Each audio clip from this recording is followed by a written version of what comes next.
Anyways, here we are. I'm Emily. And I'm Ashley. And we're here to just talk about whatever we want to talk about. Yeah. We're gonna start out introing ourselves and talking a bit about how we came together as people and friends. And then we're gonna talk about, like, I don't know, what's going on this year and stuff that we're excited about. And we're also really excited to bring our friends on eventually. We love our friends. Yes. We have a really good friend group. And everyone does really cool stuff. But also talk about girl things and... things, gym things, all the things in between. All the things. I feel like we have had a lot of really good conversations over the last couple of months that veer from the very deep to the very not deep. But that's kind of the charm of it all. And so we wanted to bring that to all of you. And also, like, try to make a lot of money. That would be nice. At the same time. So we do take donations. We do take bribes. Yes. If you want to be on the podcast, you can talk about whatever you want. Yeah. If the payout is good enough for us. We're just trying to be out here getting that bag. So, anyways, corporate life is the pit. So it's a little work is a bit of a struggle, and the cost of living is expensive here. It's outrageous. Their neighbor's house just went back on sale, being listed for what, 1.4 million? 1.4 million, and it's like, I don't know. I always thought, like, when I was a kid, or like when I was growing up, I was like $1 million is like, that's so much money, right? And then like you get older and you're like, okay, that's not a lot of money. But now it's literally just the cost of living is $1 million. Like if you want a house that even, has like a backyard, it's $1 million. And I just can't get over that. I'm like it's not like that in the Midwest, and moving out here and just seeing how atrocious house prices are, I just don't think I'll ever get over it. So if you want to be Ash and Paul's neighbor, there's an open house going on right now. Only 1.4 million. Only 1.4 million. It has a clawfoot bathtub though, and I'm going to tell you, like, I have such an issue. Did I ever tell you the clawfoot bathtub story? Yes, you did. Okay, yeah. So essentially, like, those things are not safe, and like the legs will fall off, especially if you're trying to make sexy time in the tub. And then you feel like beached whales that have like washed up on your tile floor, and it's like flooding, and then I don't know, it's just like a whole situation. So I steer clear of anything with a clawfoot tub now, because I'm just like, I know. But you can have it in your home. But you can. Next door. You can test it out and let me know how adult activities go in your clawfoot tub. This is a great segue. So I'm Emily. As Ash mentioned, she's from the Midwest. I'm from the East Coast originally, DC area. Not born and raised, but at least raised. Lived in Texas for 4 years, and we were going to talk about this anyway, like how we ended up in Denver and kind of what it's like to live in Denver. But lived in Texas for 4 years, moved to Denver, as a lot of people do, with an ex, and I'm gonna do what girls do and give everyone code names. I love it. You don't have to, because Ash is married. I am not. But I'm gonna give everyone code names, and we'll talk about that later eventually. But so I've been in Denver now for about 2.5 years, which is crazy. We met through our CrossFit gym, so we'll talk a lot about CrossFit. We drank the Kool-Aid big time. But other than that, I work for a healthcare startup. I am trying to read more this year. I watch a lot of TV and movies because I think it helps with my anxiety, which again, we'll talk about that. What else? I hike a lot now. I have to have like one Denver thing that I do, and it's hiking because I'm not good at skiing, I don't think. And yeah, I work out and like to eat food, and have been navigating the dating scene in Denver for the last 2.5 years. And yeah, we'll talk about that. It's fine. I love being, I don't know what it's like, but I love being part of those stories because it just makes you grateful that you don't have to go through it. Ash is happily married. Thank God. I do not know, but I will say, like, I've dated a lot of like a lot of really interesting characters before I found Paul. So, you know, sometimes you just have to put the work in. Yep. So yeah. How did you end up here? And then we'll talk about Denver. Yeah. So I'm from the Midwest. I'm from Cleveland, Ohio. And I grew up a city girl. Like, I've always been in the city, in Cleveland proper. Most of my friends were like, you know, they grew up in the suburbs or like farm country, you know. So I feel like I had a little bit of a different viewpoint than like the standard Midwest person, but I do find that now moving to Denver, it's just been really interesting to have conversations with people and see, you know, how the way that I grew up is so different from the way that other people grew up, and like how they were kind of taught to think about like society and things like that. So that's definitely something that I think we want to dive into here as well. Yeah. So I've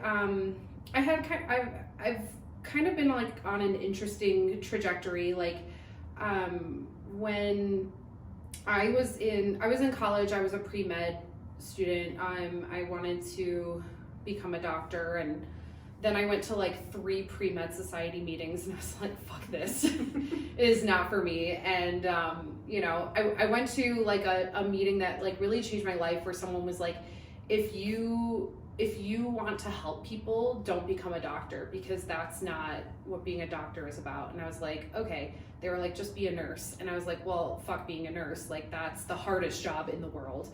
I will caveat by saying we know a lot of doctors and nurses. Yeah. And we love them dearly. Yes. But fuck that. It's not for us. Yeah. It's just not for us. I don't know what I was thinking, because I feel like I chose that career on a whim. Like, I was just like, ooh, like, I think, like, you know, I wanted to be a pediatrician. Yeah. And I was like, I loved working with kids. I had always like nannied and stuff like that. And I was like, I think that would be really cool. And I didn't really think about the work that goes into it, or how much of like there's a lot of bureaucracy in healthcare as well. And now seeing what Paul, my husband, goes through when he works at the Veterans Hospital as a pharmacist, and there's a lot that goes into it that's not about caring for people. And I think that it's just very difficult to be a healthcare professional. But anyways, that's another conversation. So then I was a teacher. I ended up teaching English in Spain for a year, and I hated that. I hated teaching. That's another thankless job. I ran the gamut of thankless jobs, and you know, teaching was an even worse decision, because you're doing a thankless job and you're making no money. Pay our teachers. Yes, please. Pay our teachers more. For the love of God, America depends on it. Yeah. And you know, so I came back from Spain. First of all, I thought that I was going to have this, like, you know, I always thought of myself as like Robin Williams in Dead Poet Society. Like, I was going to be this teacher that was going to inspire change in like the young minds and everything. And that's just, I feel like every teacher goes into it thinking that, and then they become very quickly disillusioned, because kids just don't care, you know what I mean? Like, and I think the education system is just not very good. You know, we don't really like inspire children to learn. There's not a lot of I don't know, there's not a lot of direction in learning. You know, we're not like teaching kids to be excited about it. And so, but anyways, so I just needed to come back and get a job, because had to leave Spain. I didn't want to stay and teach any longer. I didn't know what to do. So I got into the tech industry. And because I spoke Spanish, I worked at a tech company doing bilingual help desk support for clients in Mexico, and that's how I started my path to becoming a software engineer. So it was completely like, I feel like there are straight arrow people in life and bent arrow people, and I like my arrow has like so many little notches in it because I've just been all over the place, but I found something that I really loved, and now I'm super passionate about technology, and especially like getting more women into technology because when I started out, I started 10 years ago, and that was a really interesting time to be an engineer because you were like the black sheep of every company, and there were just a lot of like older men, that I would work with that would just like, I felt like I was met with like one of two reactions. Like, it was either like, you're too pretty to be an engineer, or you are a woman and your brain doesn't work like an engineer, therefore you don't know what you're talking about. And so a lot of times, like when you have those two things, it's like, in neither situation am I just a competent person who can do their job. And so like the first 5 years of my career I spent like with incredible imposter syndrome because I was like, everyone's telling me that I'm not good enough. I know that I'm doing my job well, but there was just like, I felt like I was like having to overcome this a lot of stereotypes and a lot of just beliefs that simply weren't true, and I didn't have a lot of female role models in that space, and so I kind of had to become one. And so now that I'm on the other side of that and I've gained a lot of experience, I definitely want to be more of a mentor for women who are trying to get into technology, and showing them, that there's like this misconception that it's a very difficult job. And while I'll say that it's not for everyone, I definitely think that it is something that you can, that, it's easy. Logic is easy. I'll say that. So, but anyway, so then how did I come to Denver? Well, Paul and I've been trying to escape the Midwest since I was like 18, and then it just kept kind of dragging me back. But Paul and I, when we got married, we decided that we were going to, well, first we decided that we were going to quit our jobs. We wanted to retire early and do a round the world trip. And then that round the world trip turned into like, what if we were to just become, financially independent and then live wherever we wanted. And then that turned into, okay, first let's just get the fuck out of the Midwest, and then we can figure out where we want to go. And so we started to look around, especially during COVID, for new places to live where we could feel like a little more inspired to leave our the big thing about becoming financially independent is, making sure you don't have that lifestyle creep. And when you're in the Midwest and there's literally nothing to do, especially living in the suburbs, and everybody is trying to, you either go out to eat, you go out to drink, you shop, or, like nobody's doing outdoor activities, nobody's doing things that are free. And so we really liked the lifestyle of Denver, like being, having this little playground. And so we came out here, we loved it. Paul got a job at the Veterans Hospital in Denver. And then I came along for the ride. And so joined the gym. Yep. First time CrossFitter. That was a journey. It always is. It always is. But I'm here and I'm happy for it. Yeah. Yeah, I think we were kind of the same. Like, my ex, who I'm gonna call Orange for I love reasons that. you guys, those that know him will know why I'm saying that. We met in Texas. We both were we started working for a big tech company right after college, and they moved us down there. And the goal was for like all of these people that they moved down to Dallas for like, stay for a year, see, then you're free to like move wherever you want. And a lot of people that were coming from the coasts or somewhere like here where there's so much to do outside, we're just like, oh my God, everything's flat. Like it takes me forever to drive everywhere. Mm-hmm. So we ended up staying for 4 years, but a lot of our friends and peers like kind of scattered to the winds after, a year or so. Mm-hmm. And so we had that storm a couple of years ago. They shut down the power grid. Oh yeah. And yeah, it like, I think it got down to like 55 or something in the apartment. Oh my goodness. And the power would come back on for 20 minutes and it's like shower, cook, charge, and then it's out again. Yeah. And that was like 3 days worth. Anyways, but we were like, our lease was, the re-signing was coming up, and it was like, we've done everything that there is to do in Texas. Like we didn't go anywhere. And part of it was COVID. But it's like you'd have to drive like 8 hours down to Big Bend if you wanted to do something like really outdoorsy. Yeah. And I think Austin, it's a little overrated in my opinion. And everyone's like, Austin has stuff outside. No, like not like the rest of the country. Yeah. So it was more for us like, where do we not want to live than where do we want to live? Yeah. And I have a cousin here. I grew up coming here in the summers to visit family. He has a lot of people here from other hobbies, and so that's how we decided on Denver. And I think and I love it. I love everyone that we've met. I love like who I'm becoming. I love the growth that I've gone through here.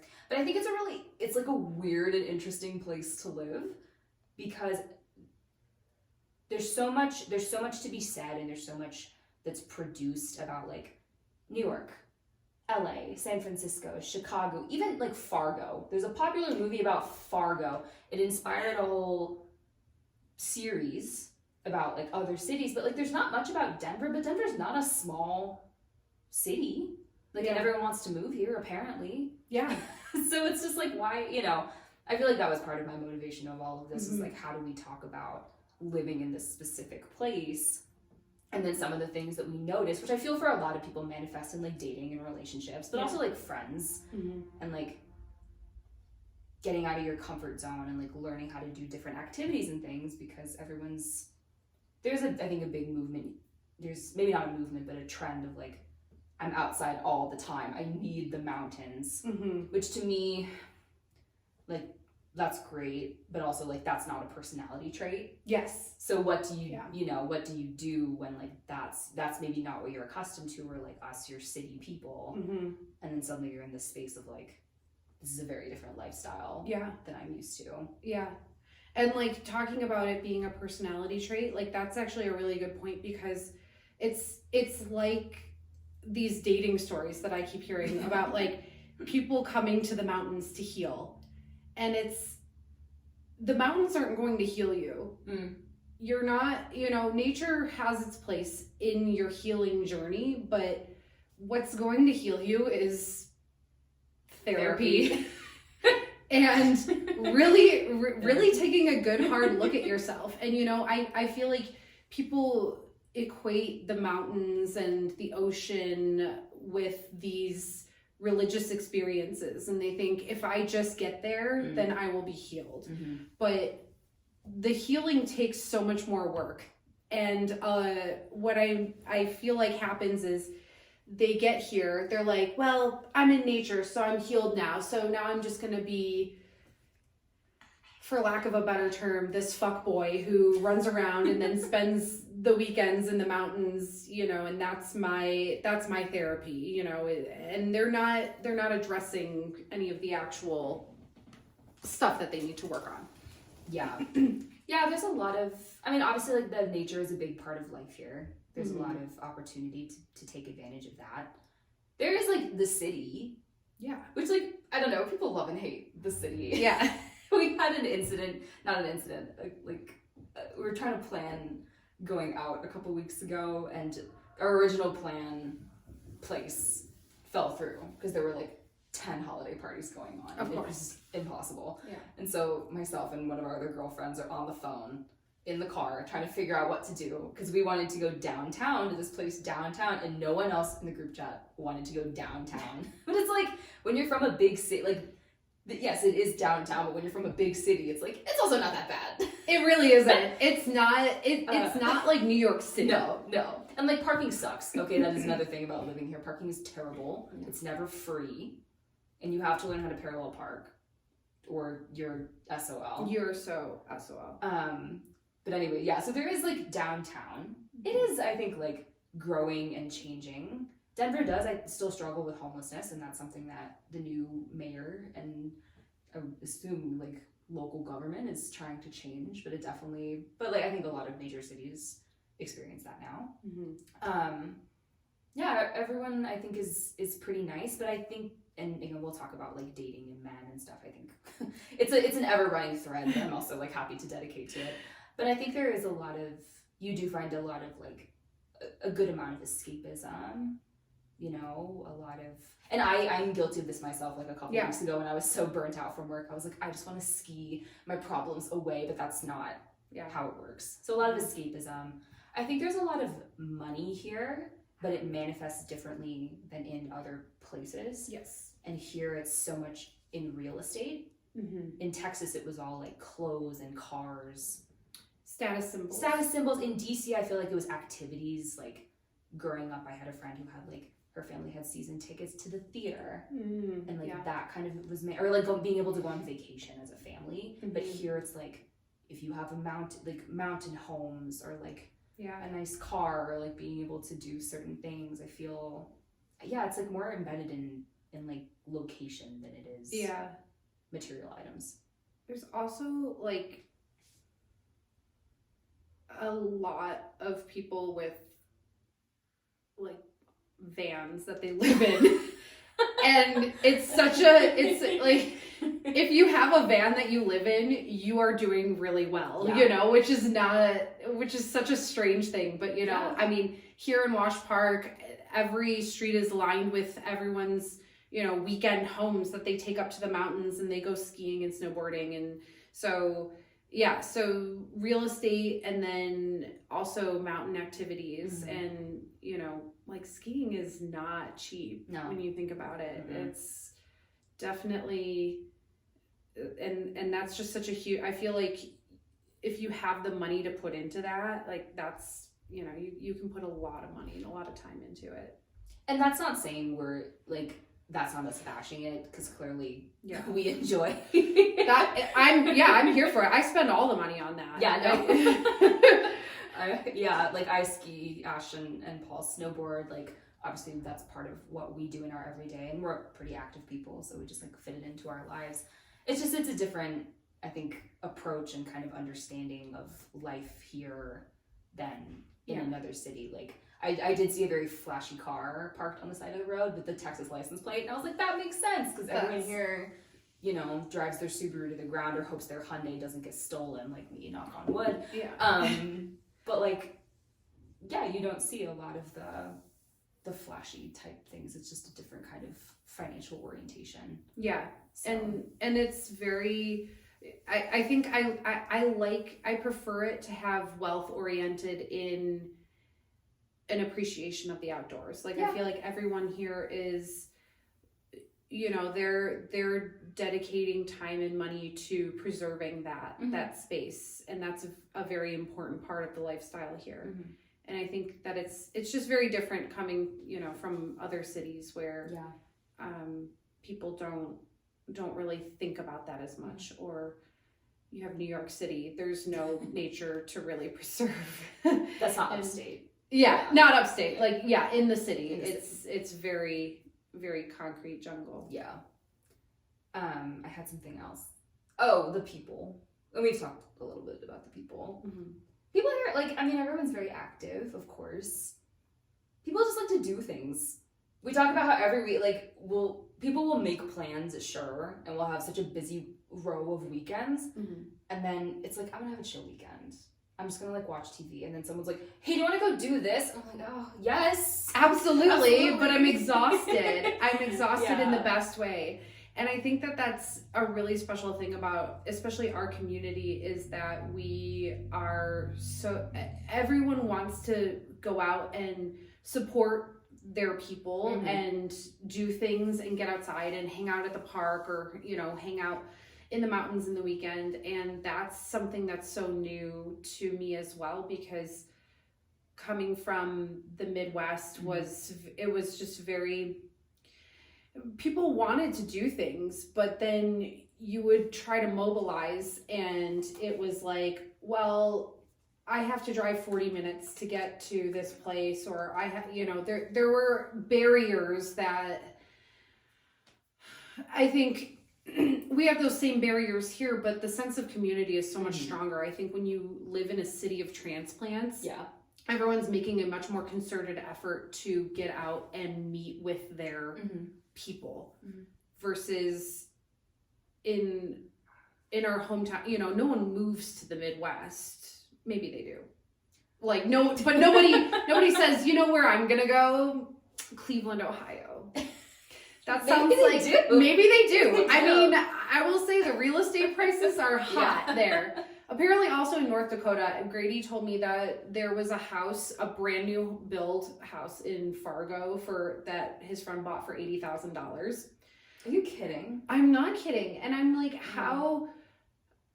But I would never live in Fargo. You know what I mean? We're just city girls. Yeah. And again, if you want that country or like suburban lifestyle, that's totally fine. We just enjoy things. I enjoy things. I enjoy things. I do. I think that would be a very savvy decision to make, to buy a house out there. I think I need a variety of things to do, and I definitely feel a psychological safety. Like one of my personality things, I'm not a big I don't like strangers. Yeah. Or like, I like meeting people in environments that I choose to be in. And I used to want to live in New York. Like, even DC, like, loved it. Because I love the idea that there are always people around, even if I don't want to meet them or like interact with them per se. And so I'll watch shows like Buying Alaska or where they're out in the yonder, and it's like, I have to take a fucking snowmobile to go get groceries. Which, again, if that's a lifestyle you want, that's totally fine. But for me, like, one, I'm too lazy. But two, it stresses me out a little bit to know that my nearest neighbor is like 2 miles away. What if something happens? Yeah. As opposed to just being able to go downstairs or like around somewhere. Exactly. And like get help. I don't know. I personally need to have like proximity to others in some way. Yeah. And I'm the same way. I know statistically that more crime happens in larger cities, but to me it feels like so much more of a safeguard to hear my neighbors. And I like I like living in high-rise apartments. I like going out onto the street and seeing others. It's just something in my mind that, you know, if I can't see my neighbor when I go out of my house, that freaks me out. That's true. I've probably just read too many psychological thrillers from a young age, and it's just like, you know, that's not the reality of the situation, but I do find comfort in other people. Yeah. And people do so much here. I was shocked moving here and like going to the park in the summer and seeing the park just like lined with volleyball nets. Yeah. Everyone is out with their dogs. Like, people really do get out and do things. But I think also that leads to, and I see it in my friends, and I, you know, lovingly yell at some of my friends about this. Like, I think it does lead to some like overcommittal. Yes. And it definitely takes some time to sit back and be like, I need to rest, or I need to take time for me. And like, it's great to be included, of course, but it's like, I have been to the park 5 weeks in a row and I just want to lay on the couch and watch TV because people are so active. But I will say, like, moving here and living here has definitely, at least for me, like, pushed me out of my comfort zone. Because it's like, skiing is not an intuitive sport for an adult to learn. I don't know about snowboarding, but it's that kind of thing is not. You know, hiking here is different from the like quote unquote hikes that my family used to go on the East Coast, which are like walks really in comparison. Yeah.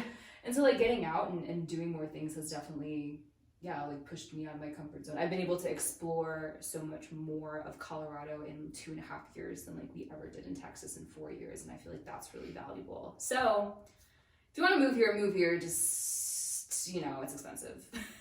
Yes. And you may or may not need a car that has 4-wheel drive. Yeah. And you will probably need roommates. Perhaps. So if that's the way to go for you. Yeah. But it really has changed my life, I think. And maybe that's dramatic to say, but I do feel like the same with you. I've been pushed out of my comfort zone, and I'm doing more outdoors. I'm doing more physical activity in general.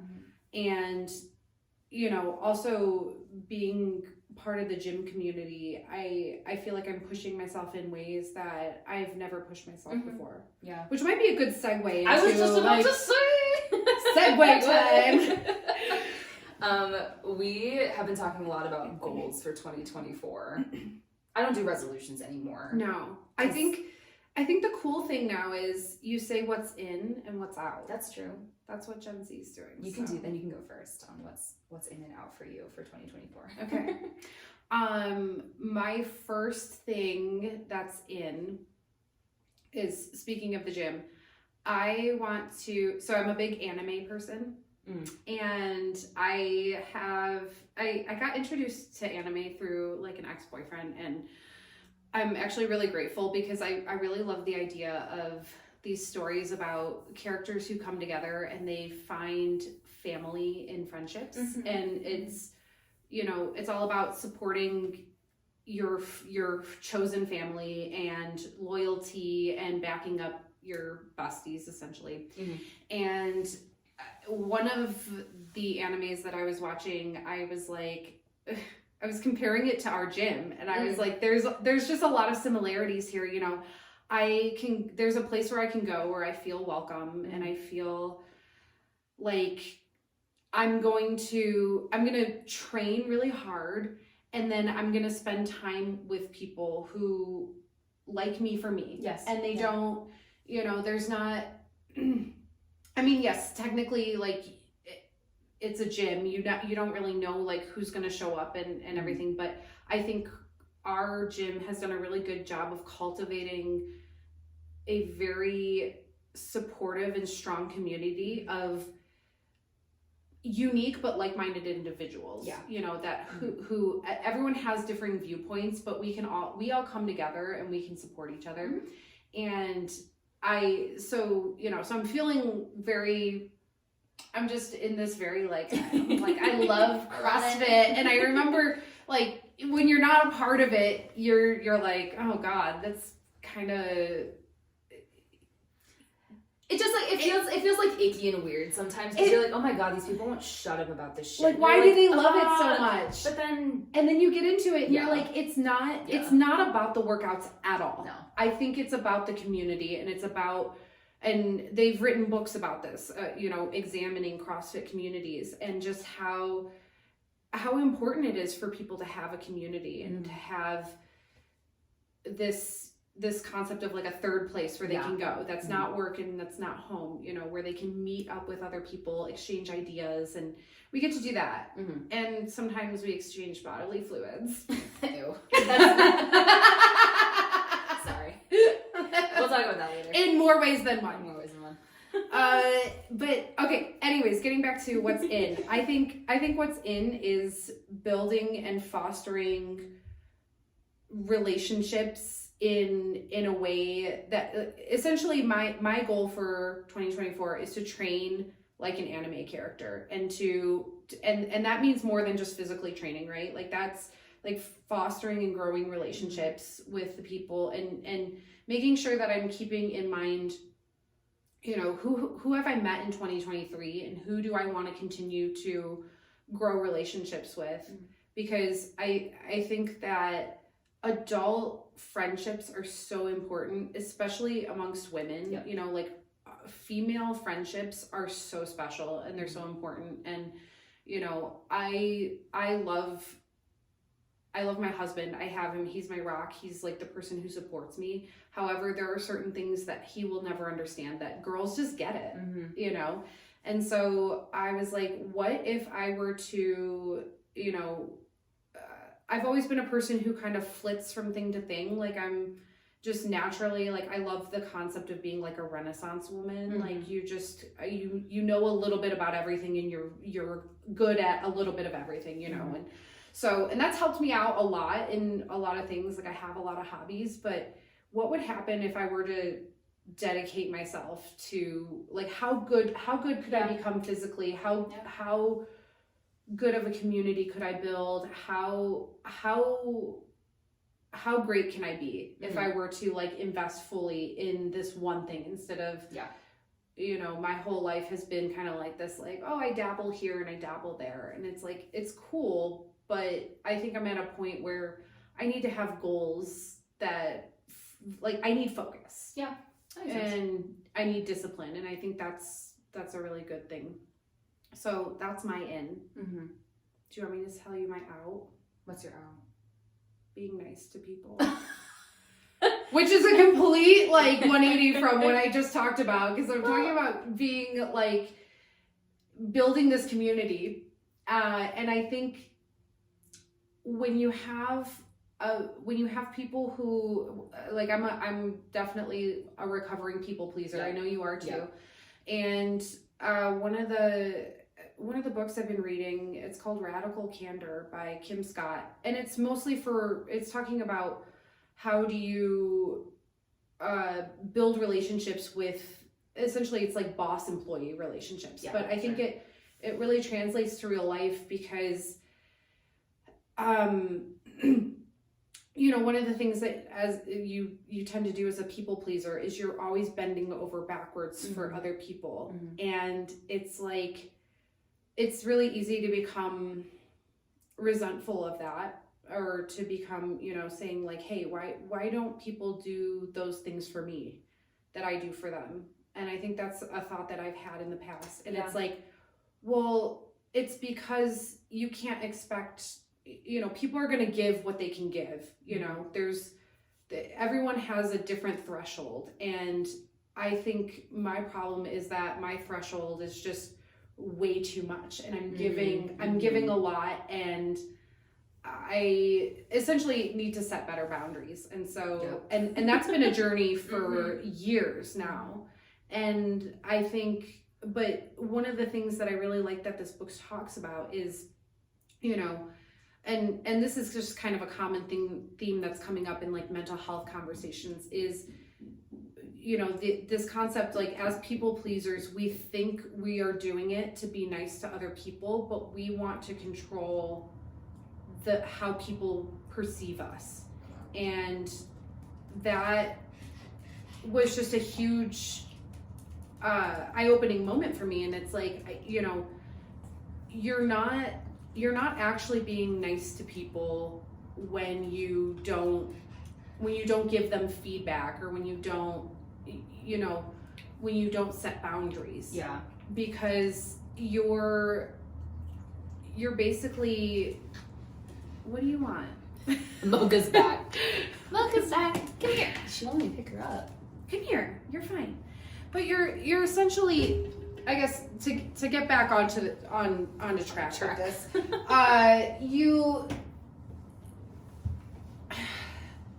the way she explains it is, okay, if you see somebody out, let's say you're in the office and your friend comes out of the bathroom and her fly is down, and you're like, I should tell her fly is down.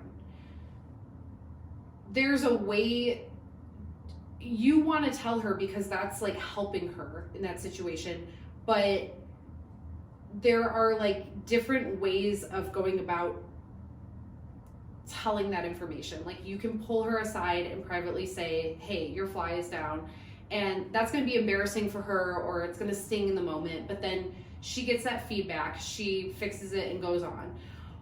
Or you can just not tell her, and then 10 more people are going to see her, and maybe they're not going to tell her or whatever. And then it's like, okay, you felt like you didn't want to make her embarrassed in that moment, but then 10 other people saw her.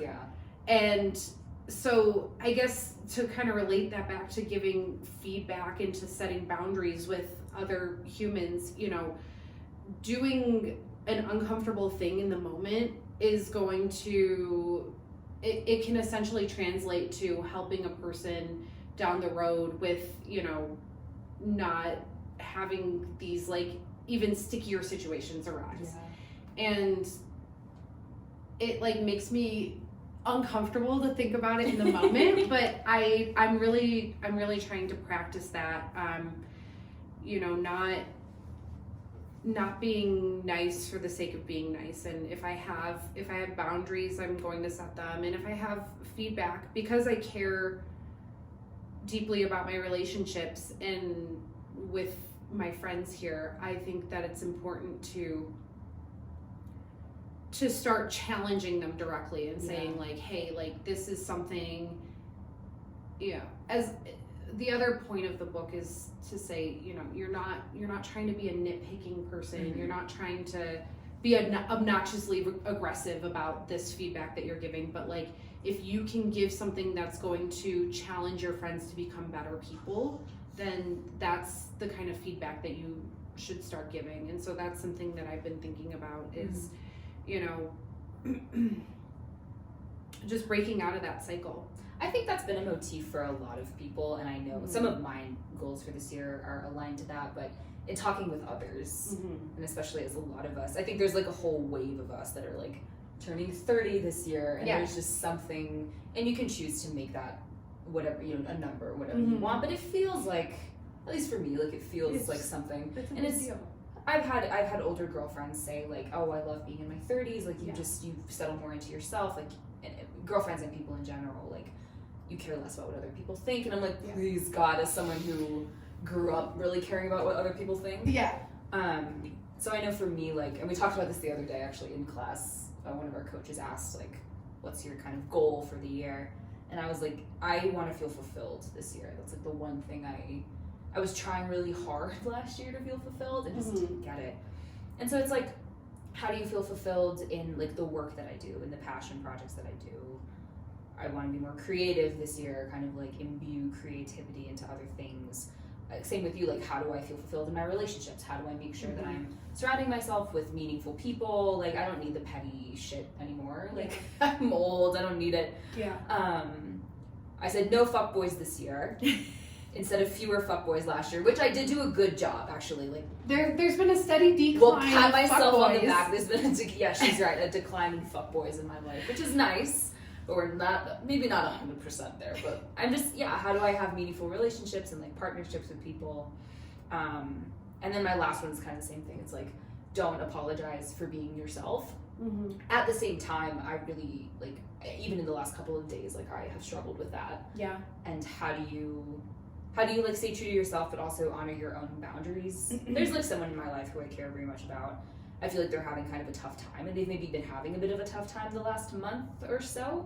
And I've noticed in like little details, not necessarily them saying it directly to me, but it's like, these are the patterns that I've noticed over time. Like this is what I can kind of infer. And I have been trying so hard. It's like, I really want to reach out and tell you that I care.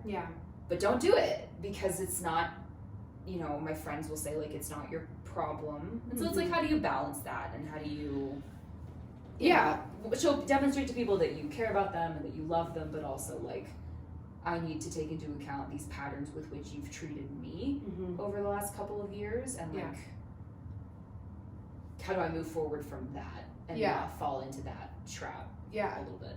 So how do you approach that? Because I think that's a really important thing, and that's something that I struggle with as well, you know, because I have a tendency, and I think it's partly eldest daughter syndrome, it's partly you know but you see, I want so badly to be there for people that I tend to overstep in terms of one anecdote is a couple of years back, I was friends with a business owner, and this person asked me for assistance, or basically asked the community for assistance in saving her business.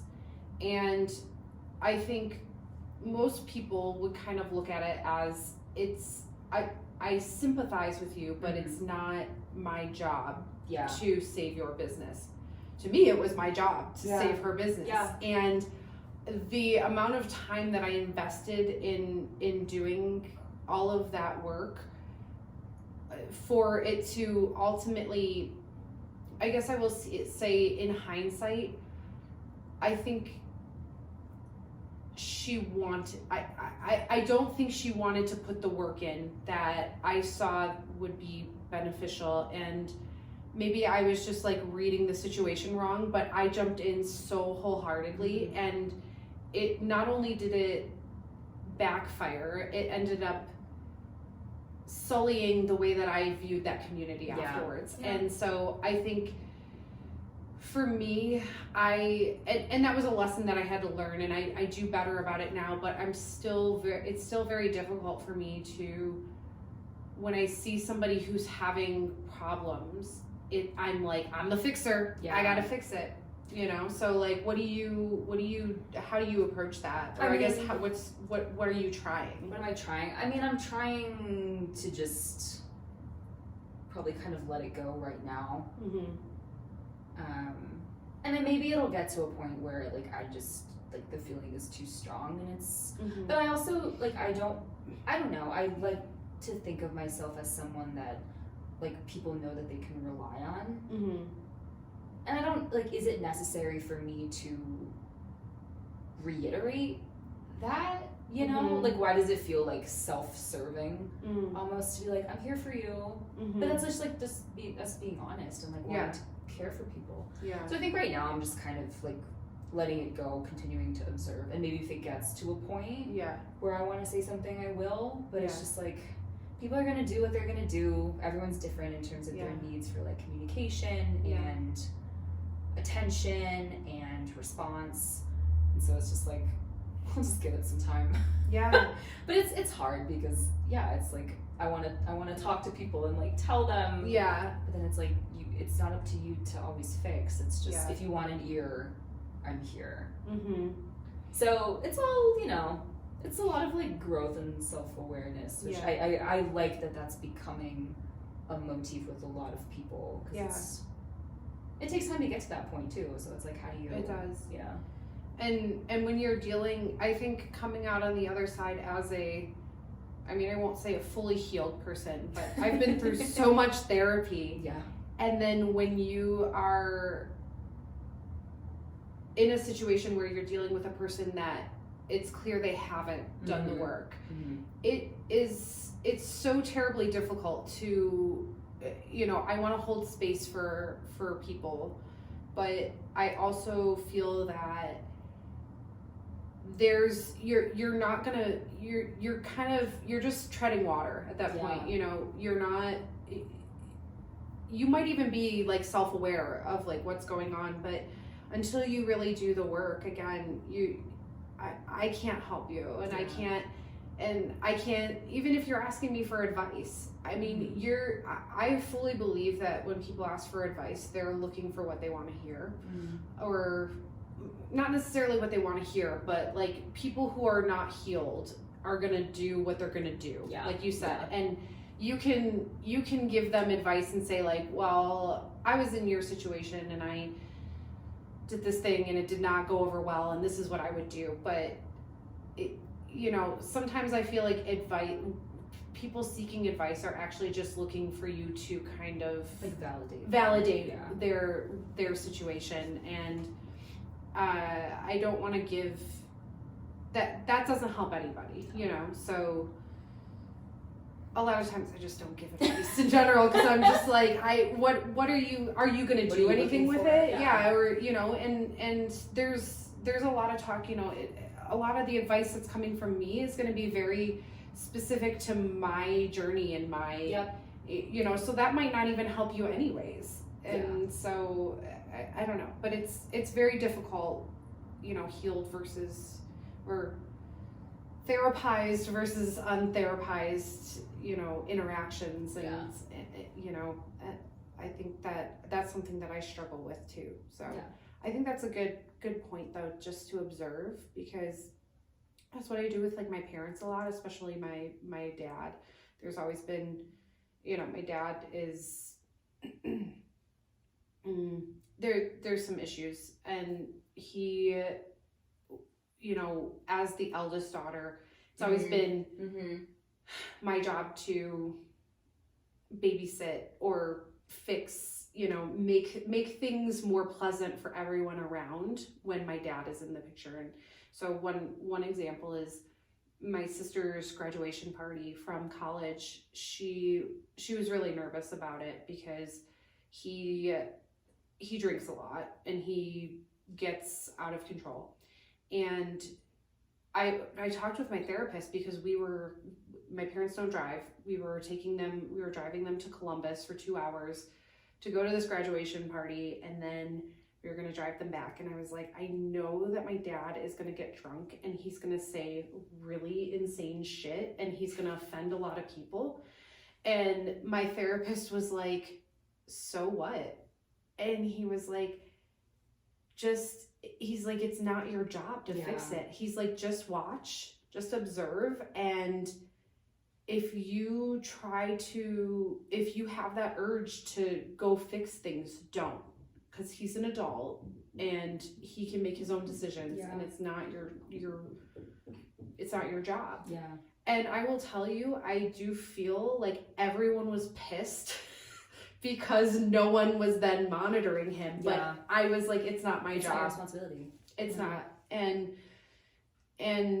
that was really freeing. To be like, oh, I'm not the fixer. Yeah. I'm not I don't want to be the politician today. Yeah. You know, so it is. Observing is very powerful. It's a powerful tool. So stay true to yourselves, everyone. Yes. Like all of us are trying to do with our year. And we also both want the fattest ass. We're just out here trying to have the fattest asses. And that's... If you want to join the Fat Ass Club, 2024 is the year. The Fat Ass Committee is here for you. That was our alternate podcast name. Oh, man. Yeah, so those are our goals. We're really excited. I'm trying to be optimistic about this year. I am too. I'm trying really hard. It's hard when you've...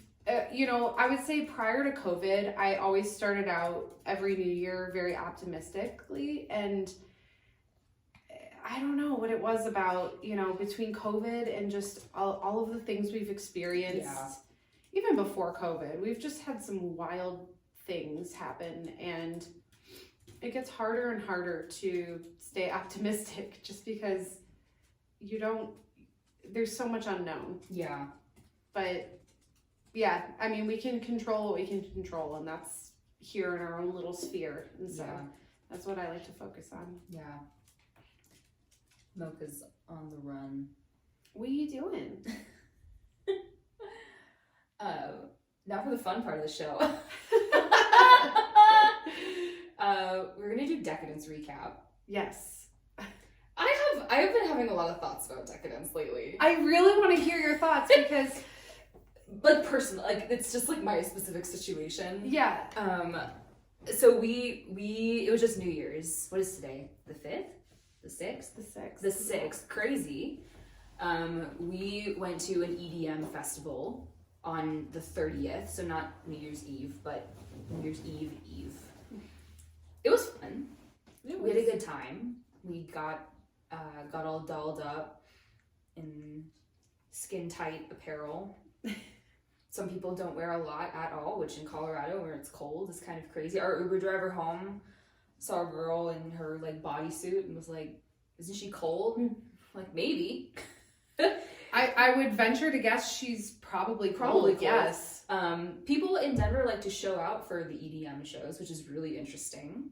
Whole outfits and everything. I feel like that to me, like, my generalization was that that's a very like California thing to do, and then people showed up on July 4th, Zed's dead, at Civic Center Park with like no clothes on, and I was like, oh, this is fun. So yeah, this was my first like inside EDM show.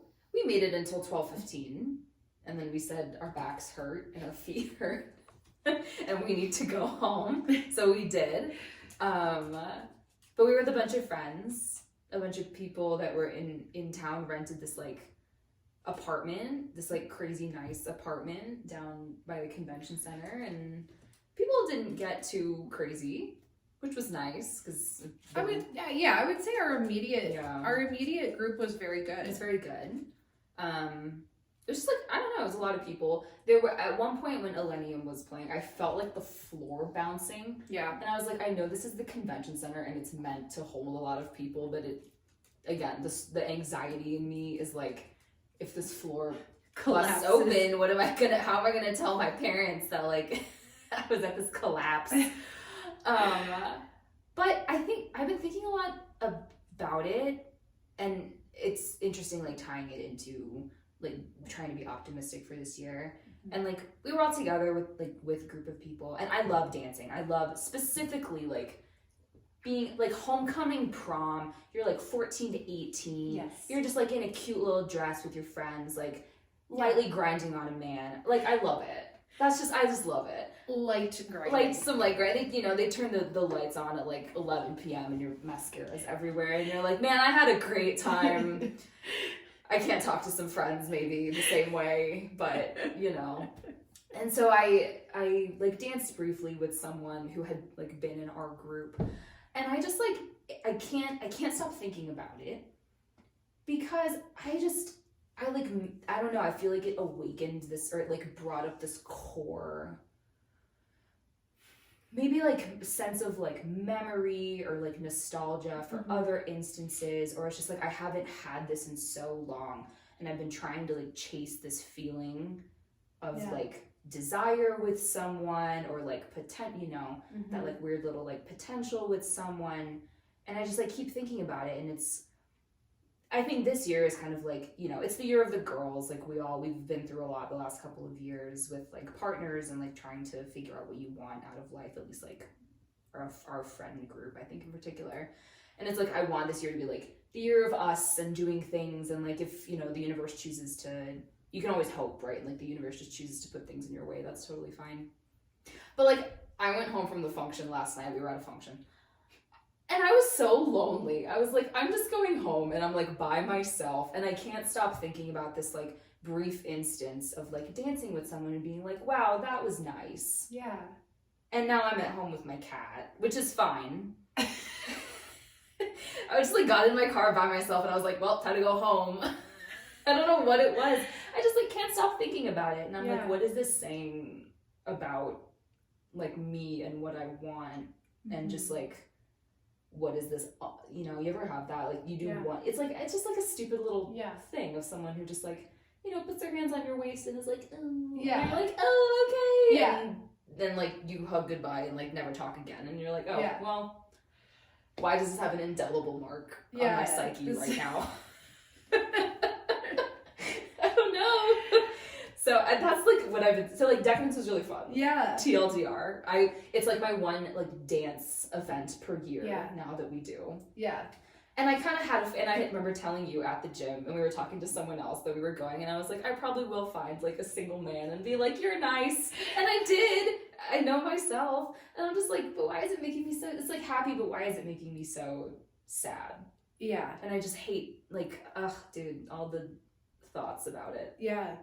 Well, and it's hard when you're, you know, because it's like you're craving that connection and that physical touch, right? And, you know, you have this one, I love the idea of this, that's like a perfect moment, right? Because everything about it is so rosy colored, and you don't, you know, maybe the guy ends up being a dick. You don't even know. You don't know. It was only 3 hours worth of time. Yeah, exactly. And that's such a nice, it's such a beautiful moment, because you can just have this really nice memory, and it was innocent and it was fun, you know, but then you are left with this craving for more. And it's like your like dopamine kicks in and you're like, I'm driving towards this feeling that I want to recreate, you know? And I don't know. Yeah. Because it's like, what do you do? Like, you're not guaranteed to have, I don't know. And maybe that's like, we're, you know, again, we're trying to be optimistic, and like I'm letting the like cynical, kind of weird, anxious, like sad side of myself take over on this, but like I really did a good time. Yeah. And it was fun. So it's like, why, you know, like, let's reframe and focus on that rather than driving home and being in my bed at 10 crushing loneliness. The crushing loneliness of like me and my cat hanging out at 10 p.m.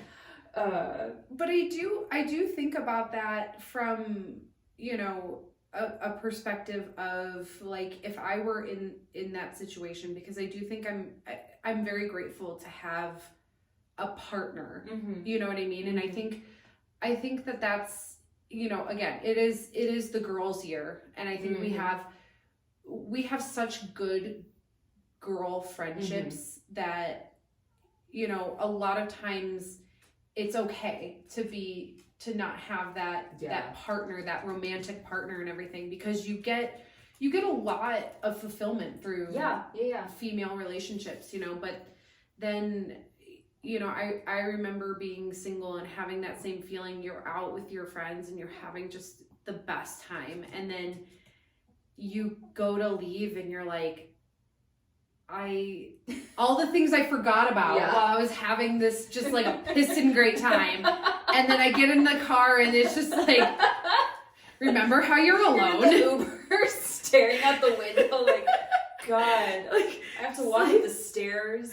I have to I have to go check all the closets to make sure a murderer didn't get in while I was out. And oh man, I remember living alone, and like one time I walked in the house and I just like immediately, like something was like out of place, right? And I was like, there's an intruder. And I'm just like going to and just the level of anxiety. Well, first of all, I mean, I think it's so different now when I'm like, because now I'm 34 and I'm just like, I'm just so old. I don't care if there's a murderer in the basement. Like, it's fine. Your basement's a dirt floor. Yeah.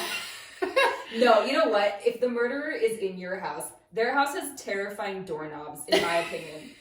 Because it's an old historic home. Like, I use your guest bathroom. I get scared. I don't want to take my phone to the bathroom, but I'm like, I'm going to get stuck in here. So frankly, in my opinion, if the murderer gets into your house, they did a good job. They really did. If they're able to get from the basement to the top floor without making a sound, because everything that you touch, it's like, Okay, I have a funny traumatic childhood story. I was we used to live in a very old house when I was growing up, and I got stuck in the attic. I went up there and I was having like a temper tantrum day, and I just went up and I slammed the door, and the fucking doorknob fell off from both sides. So then, you know, like you how are you supposed to, so I was trying to put the doorknob back in, but the other side had to be on for it to like click perfectly in place. Of course, I'm home alone, so nobody knows that I'm stuck in the attic. And like, I was up there for 4 hours, and let me tell you, when you're 4 hours stuck in an attic, you contemplate some really weird shit. And I have diary entries from this 4 hour period of being stuck. I was like 10, okay? Yeah, but that's when you're most dramatic. Yeah, you're so dramatic, and I'm just like, maybe I'll just like crawl out the window. And I'm trying to devise a plan of like how to get out of my attic, and I'm like, I like open the window and I like crawl out onto the roof, and then I'm like, this is bad. This is a bad idea. I think like, yeah. So I get it. I get doorknobs. I had a very long-standing fear with doorknobs after that. I have a fear ever since you guys have lived here. I'll make sure our next house is super modern, but I do love. No, but I don't like. That's like too much almost. It is, because so we're looking at houses right now, and we're like trying to decide. Paul's back on his like, he wants to buy a house. We all want to buy a house. Everybody wants to buy. Yeah. Let's set this out again. The cost of living in Denver is fucking expensive. We all want a home. The homes do not want us. They really don't. Not They need us to bring receipts, and we just don't have them. They need us to have wealthy parents, and some of us just don't. Yeah, I wish. Oops, but yeah. yeah, so we've been looking, and Paul has a very specific house that he loves, and it's the house across the street. Yeah, they just built a house across the street. It's square. It's glass. It's glass. Everyone can see in. Honestly, I love that. I think I will have made it in life when I have a house. I watched this video the other day where a woman was talking about, she's like, all the people in the rich neighborhoods, like, open up your blinds, put on the lights. I want to see, like, I don't want to see you and your kids. I want to see your cabinetry.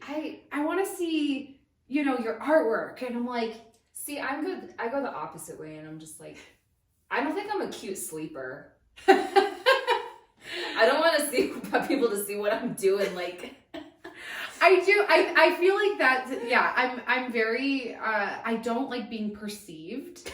Like, so if I'm, if the windows are open, I feel like I almost have like this fake persona of like, well, if somebody might be looking. But also, like, a couple of years ago in New York, when they were building like those huge glass skyscrapers, and these people were like flying drones around. Yeah, but like you can see people like doing things. Yes. Which, like, okay, fine, maybe we all have a little bit of a voyeur.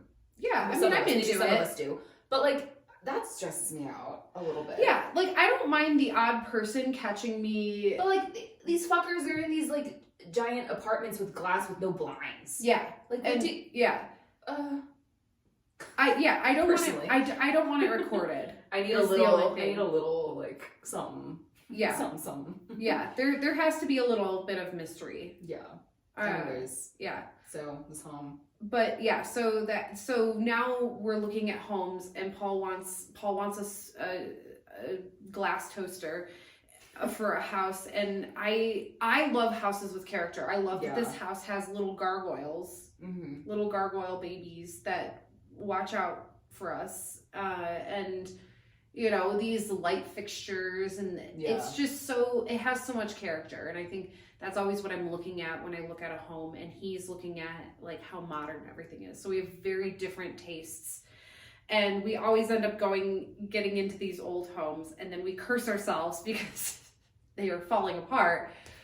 But I'm like, look at that crown molding. Look at that, look at the sconces. Like, what is this? Yeah. So this is, again, a perfect segue into talking about our favorite new house and the weird shit that goes on in it. Yes. So, perhaps the most talked about movie of 2023. That's not true at all. But maybe, like, for the brief time that it was in theaters, or at least taking up social space. Yes. Because Barbie crushed it. Barbie had a lot more runway, maybe, and Oppenheimer did too. Anyways, Ash and Paul watched Saltburn.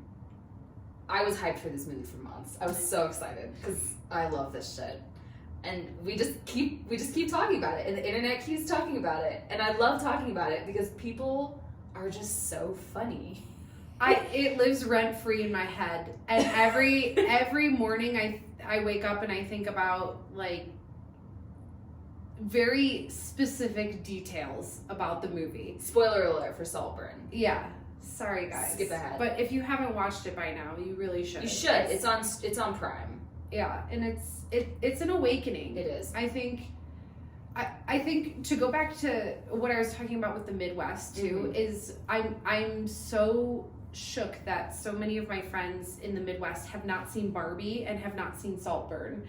And to me that just talks volumes, that speaks volumes of that mentality of the Midwest, But anyways, I told a friend about Saltburn. She was just horrified by the concepts in this movie. And I guess I'm looking at it from a perspective of, I went into it thinking it was going to be so much worse than it was. And I don't know I didn't really know what to expect, but I was delighted.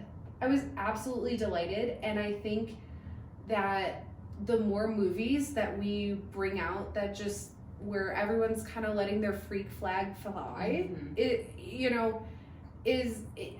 I'm just absolutely I'm so happy that these things are getting into mainstream, because or I think about, okay, when 50 Shades of Grey came out, right? And everyone was like, this is so crass and this is so smutty, and then I was reading it from a very different viewpoint, and I was like, you know, to me personally, I did not find that book shocking. I didn't find it. Well, and now, like, everyone reads smut. Yeah. Because I get the reels about it all the time, about, like, this is the smutty book I'm reading, and I want my boyfriend to do the door lean, and the this, that. Yeah, like, yeah. And it's very, but I feel like that, like, 50 Shades of Grey walked so that so that smut could run, right? And we, now I feel like we have so much more of a tolerance for that sort of story. Mm-hmm. Whereas, you know, in its heyday, 50 Shades of Grey was was mm-hmm. shocking to people. Yeah. And now, but I feel like we're having more conversations about sex and about things that people in America are just so weird about. Yeah. And I think that's, I don't know, I've always been very, I'm very sex positive, and I like to be very open about things like that, and it's always made my friends back home some modicum of uncomfortable, you know, but I think that that's a large part of our lives, you know, mm-hmm. is that sort of thing, and I think that it's important to discuss that, and I'm glad that media is coming out mm-hmm. that's showing things that they might be shocking now, but maybe somebody's like, yeah, that's my thing. Yeah. I mean, I don't know. Would you fuck Jacob Elordi's grave? I would definitely. Or like, you know, like if I die, Paul better be like fucking my grave. I have a record of this now. Yeah, now I that needs to go into my will or something. That's a requirement. I just think it's like I can't remember if it was Paul or somebody else sent me. Maybe I just saw it on the internet. I don't even know. Sent me this like the cocktail that's like Jacob Elordi's bathwater. Yeah. It looks good. Okay, it's just like it's something that I would order even if it's not associated with Jacob Elordi, but the fact that it is, and it's referencing like one of my favorite movies of last year, like girl, why are, like next time we go to the wine bar, we're gonna be like, hey, can you make this Jacob Elordi's bathwater? Like, wait, you don't know what that is? Oh my god, yeah. But I just love like British voices, Irish voices. I watch I don't actually watch a lot of European stuff. Like I watch some like Spanish stuff, but there's definitely, mm-hmm. of course, like every country has its own film industry and like that side of stuff. But I really love like British and Irish voices. So like mm-hmm. this Saltburn was 100% my shit. I was so happy, and I just like love, but also like it's actors that you do have like your established actors, but it's also I think like bringing more people to the forefront. And like mm-hmm. I was looking up Alison Oliver's Instagram last night, and like she does a lot of plays, which I think is really cool. Oh, wow. So like there's that exposure on the main on like a big stage to someone who may previously have only been known like in the British theater scene or something. So I think that's really cool. But that is really cool. And we just love Saltburn. I literally, it's a movie I will be thinking about, and I don't even know what it is that I'm thinking about. I just, every once in a while, like a scene pops up and I'm like, that scene was so poignant for so many reasons, right? Like, okay, for instance, the dinner scene where he's at the dinner party with, oh shit, who's like, it's like all of the people that have the same name. I can't remember. Oh, I know what you're talking about. Yeah. So he's seated next to this woman. Henry. Yeah, the Henrys.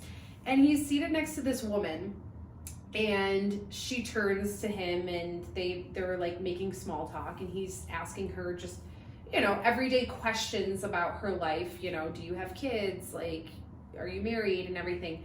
And she like rolls her eyes at one point and is like, please fucking save me from this boring ass conversation. And I'm just like, number one, like, I concur. I hate small talk, but also just the fact that he's just having what would be termed a normal conversation. I mean, is that not what, and then you get a glimpse of like someone else's conversation and they're talking about like orgies or something like that, you know. And it's just like, it's just not, I feel like that world is so fascinating, and I think it's so fascinating to like a lot of people, and that's why we love these like eat the rich movies and content in general, because they have the audacity, and just full stop, they have the audacity. Well, it's been super interesting reading some of the discourse online and stuff too, because it's like Oliver presents himself as like poor, essentially, and of course he's manipulative, so that's the the base. But they're like, he's actually quite like upper middle class. His family goes to Greece every year. They have a nice house, like stable. And reading a lot of the stuff, and we were just talking about King Charles, so this kind of topical. But the fact that like England has a whole separate category of aristocracy, and that's like a different level of wealthy than like what we're used to. Like I don't know any, like we don't have lords. There's no concept of that. Or like here. the family home, like the castles and stuff. So like that to me is it. I think like you kind of process it, but you don't really process it, especially if you live not in England, or somewhere where there's like something similar. But it's just like, oh yeah, that is really interesting. I don't know anyone with the castle, but that's not how we're set up. No, like I don't think we have a building that's older than, I mean, like 1800s. Like here in this, But I mean, we've just lost so much history here because of like the U.S.'s past, so we don't really have anything like that. But also, I read Daily Mail every morning, and my dad and I got into this habit when I was still at home. I was just like reading this like trash British news every day, and he likes it because they'll like report on the sensational stuff that like the tabloids here won't print. Anyways, there's been a lot of like, they have like the debutante balls and like the royals kids like making their debuts, and they're all like friends. And there was that chick from Texas who got married at Versailles. Did you see this? At like 50 million wedding or whatever. Don't quote me on that number, but her dad, I guess, had all these car dealerships that either he sold or somehow makes like 70 million or something a year. And so this girl, she for a blip of time became big on TikTok and on the internet because she had her wedding at Versailles, and it was a whole like week-long function with like the flowers. It was funny because they had Maroon 5 play at the reception, and everyone was like, okay. I get maybe she really likes Maroon 5. I don't know, but everyone's like, this wedding costs a lot of money, and you have Maroon 5 performing. Then it comes out that her like now husband is like facing jail charges for being shitty to cops or something. And now, so she's like wiped all her presence from like the internet or from like TikTok. But for a hot second, it was like this $50 million wedding in Versailles, like the flowers, the like string orchestra, all of this, like all this stuff. And I was like, what? It's crazy. Unfathomable. I can't even fathom like 10 million. I literally can't. Like how much, like how do you also, because I feel like Versailles is not a place that I couldn't walk in and be like, I want to get married here. I think this is the venue for me, like, do you have to have clout to be like, maybe, because I don't even know if even just money like would cut it, but I don't know. That's valid. Or you think about that, you're like, how do you get in touch with celebrities? Yeah. Or like, if I was a celebrity and I this is an obvious answer because they have agents and like contact information, but I was like, if I wanted to email a celebrity, like, how do I do that? Or everybody was so, what was it? Beyonce and Jay-Z did that music video a couple years ago, like it wasn't the Met, but it was something like a famous art museum. It was like the Louvre. The Louvre? And they shut it down. Yeah. Like, how do you? Someone must really like Beyonce. Yeah, because you can't just shut the Louvre down. There was a journalist a couple of years ago. I forget. She was interviewing like members of Parliament or something, and she asked them all their favorite Beyonce song. And it's like the majority is like old white guys, and one of them was like, "This is a delightful question. I love Single Lady," or something like that. It's like that's it, you know. That's incredible. Peaked, yeah. Oh man. So yeah, everybody watched Saltburn. It was fantastic. It was great. I think it's gonna be my comfort movie. So something is still clearly very wrong with me. But that's for another day. Yeah, what does it say about you?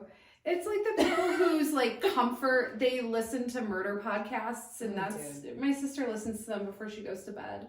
And she's like, it's just so soothing to me. What? I don't get it. I could not. We have a lot of trauma in our family, so we're healing. We're healing, Healing, yeah. But